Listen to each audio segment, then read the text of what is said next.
Right guys, I'm just going to walk you through the Honda SH350 and just tell you a little bit about this bike. So I'm going to do it a little bit differently to usual.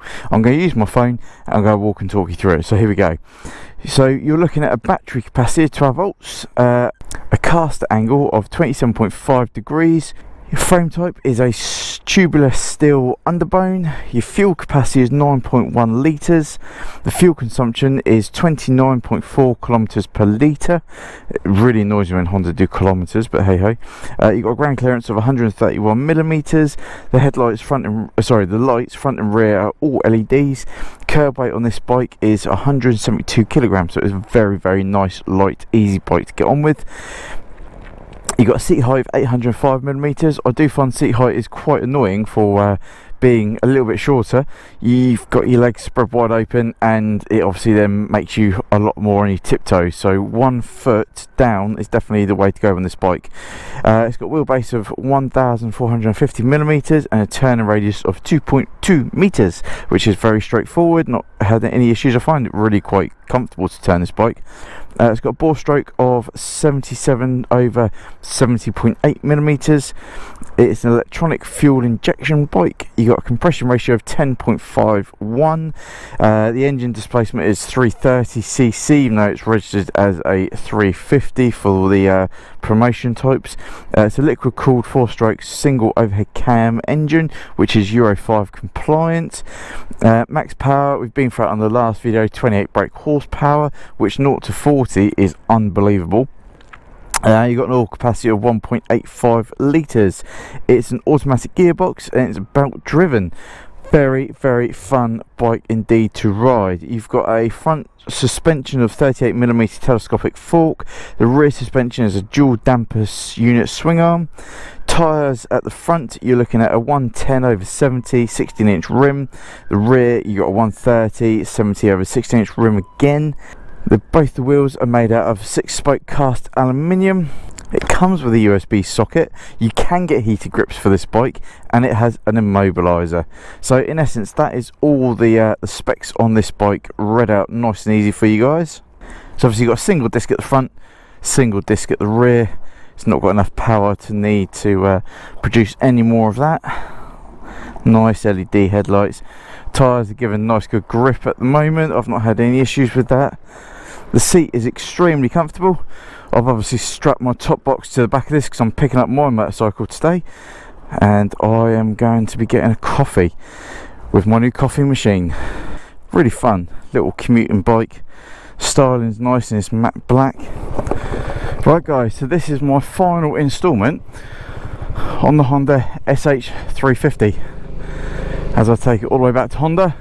So on this ride, I'm just going to run you through a little bit of town riding. I didn't manage to take it into the city, however I can imagine this bike around the city is absolutely fantastic. It's got enough punch to really get you 0 to 40 in the blink of an eye. Putting it straight out like this catches people off guard. This Audi again didn't even realise that I'd be coming out that quickly. Yeah, he said thanks, sorry, so I'm happy.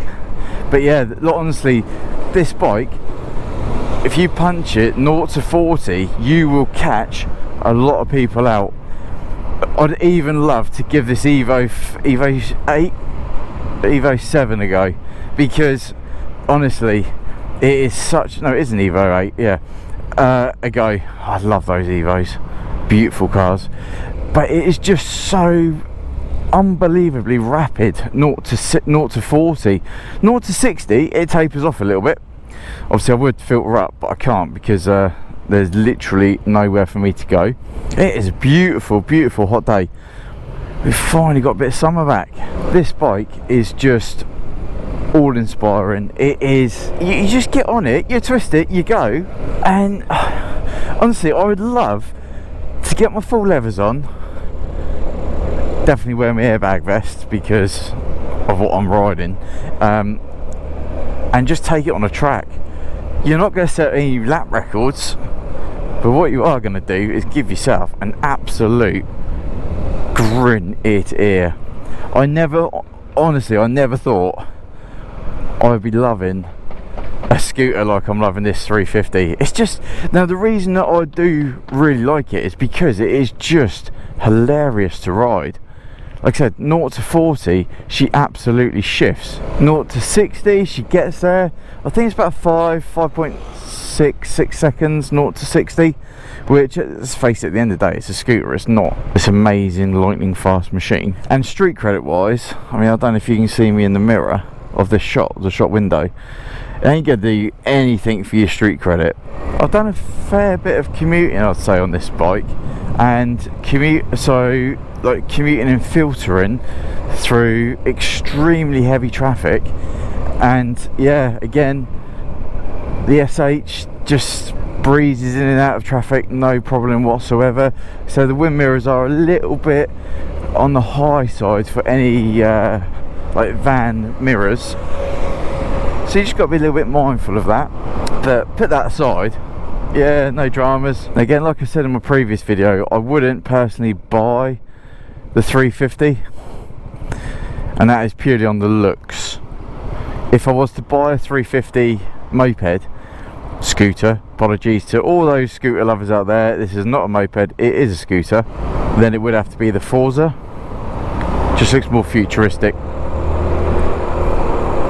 But if you do end up buying one of these, you are not going to be disappointed.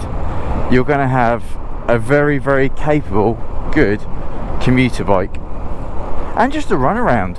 I mean, I put £10 in this the other day and it brimmed the tank, and with that, let's have a look, see what so it's saying I've done 84 miles to that tank, which averaging 65 miles per gallon, which is alright. Now, like, the big thing that I do find with this motorcycle slash scooter is that people do treat you like you're on learner plates, which is disgusting, I think, personally. I don't think, it's just such a arrogant attitude that people have got to scooters. This is quick to 40, and when you get to the line, people edge forward, they try and push you out of the way, and you pull away and you leave them. Which is so satisfying. Now, the more I've ridden this bike, I have found that the suspension is quite stiff. I've not found it a soft ride, which is slightly frustrating. No doubt you can probably adjust the suspension settings to make it a little bit softer, but straight out of factory it is really really stiff. It does ache your back a little bit after a while, and when you get some bumps in the road, you really do feel those bumps. And when you do stick to the speed limits on this bike, you get treated like absolute filth by other drivers. They go racing past you, right up your backside. I mean, that MG, let's face it, a bit of a anyway. But if you just ignore the attitude of other drivers and you just get on this bike and you ride it and you don't give a hoot what other people are doing, obviously stay switched on, don't end up killing yourself. But like this, nice and easy. Ooh. A little bit too hot coming in there. Straight to the front of the queue. And I have found that the handling for such a small machine is absolutely on point. It really can be flicked and thrown around. Unfortunately, I just had the camera off, but those little kids in the Citroen there, they actually appreciated the bike. So if you're a little kid, I guess this appeals to you. When you grow up, maybe it won't appeal to you, but if you're a little kid, maybe this is your dream scooter for when you get your A2 license, and then you realise you can get a motorcycle that's A2 compliant, and you bin it off. No, but all aside, this, I know I'm slating it, and I don't do scooters, but I would consider. I mean, this Mercedes right up my chaff again. Why? Okay, so we're in a 50. I am almost out of fuel, which probably isn't really good. Open it up. Let's talk about what would make this bike really good. So, I mean, just look at this. It's flying. It's already over 40. There we go. Like that's just such a right laugh. I've left all the traffic behind me. Gone. It's not there. Absolutely fantastic. And it really does put a big smile on your face, this bike. I just, like I said, the R9T, I thought, put a smile on my face. And it did. It didn't put a smile on my face like this bike. This is a proper sleeper. It is a sleeper scooter. People will look at it and go, what is that? Little 1C5, behave, go home. Oh, it's just absolutely obliterated me off the lines, in the corners. It's a laugh, honestly. Take out the SH350 and tell me you hate this motorcycle.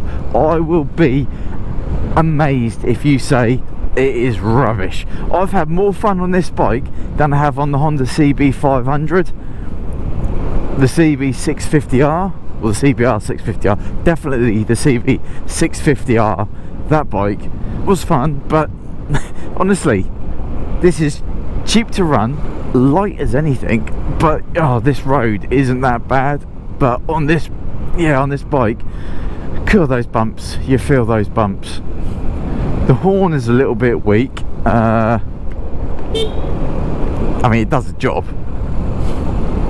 I would definitely replace that for a Denali sound bomb, without a doubt. Give a bit more presence when you press that horn. So what would make this bike absolutely perfect to ride as a commuter all year round? First thing that has to go on would be a windscreen. You would have to get a windshield on this, because if you want to jump on the motorway, which I've done a fair bit of, then you're going to want that wind protection for the bitterly cold days, the rain. I mean, I have ridden this in the torrential rain and it held up quite well, but just to take it off you a little bit, a windshield would be quite nice. Softer suspension, get that suspension softened, because it will break your back day in, day out. Heater grips, you can buy heater grips on this bike from Honda, or you can obviously go and get some Oxford heater grips, get them thrown on, but heater grips would be a must. Now this is going to be massively controversial. Some muffs, good old muffs to stick your hand in. You are going to look like a scooter delivery rider. However, there's a reason they put them on, and that's to keep the hands dry and warm. What else would I change? I would potentially, I mean, in the summertime these tyres are absolutely spot on, but obviously in the winter where the weather would be a lot worse, I'd probably look at getting some better wet weather tyres to really disperse that water, because let's face it, you're on a 16-inch rim when a bike that weighs, well, with me on top of it, 250 kilograms. So I'd want a little bit more water dispersing technology. But other than those few little simple things, oh, and also without a doubt a top box. I've obviously strapped my top box onto this today because I'm going to pick up my bike from Honda. Oh, and lastly, another thing I've noticed, other scooter riders don't seem to give you a nod, little head shake like motorcyclists do to each other. I don't know if that's just a motorcycle thing to do, or it is also a scooter thing to do, but I've not had a single scooter rider give you a little nod. Now, is that because I'm not on nail plates? Is it because they look at me and think you're not a scooter rider, you're a motorcycle rider on a scooter? Who knows? I don't know, but obviously I don't expect motorcycles to give you a nod. I do. I give scooter riders a nod. At the end of the day, we're all on two wheels, aren't we? We're all two-wheel riders, so might as well be friendly to each other, because a lot of car drivers aren't. This crossing here was in the Daily Echo a while back for one of Britain's most notorious crossings of car drivers not giving way to people crossing or waiting to cross. And I mean literally giving way to people crossing. There was footage, there's a shot back there with a CCTV camera facing outwards, and I think it was a chap with a pushchair and a little baby, and yeah, the car, he's already on the crossing and the cars have just gone ploughing through whilst he's there, which is and I think someone got quite badly hit as well, which isn't obviously ideal. So yeah, it's kind of one of Britain's notorious crossings. So have a look. Lowford, obviously where Crescent Honda is. Lowford. Oh, that reminds me, you'll see in a second, there's no Crescent Honda sign. It's all been painted. They're changing to Yamaha. They will be Crescent Yamaha soon, which is quite exciting.